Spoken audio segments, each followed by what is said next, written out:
Мир вашему дому. Сегодня по народному календарю православных христиане празднуют Авдеев день.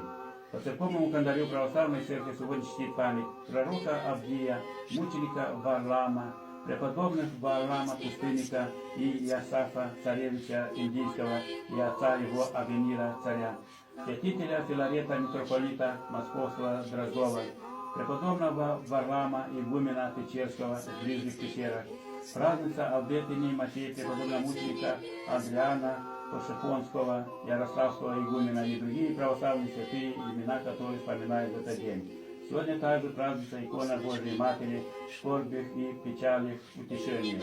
Поздравляем всех с праздником, тех, кто родился в этот святой день, желаем здоровья, счастья и благополучия.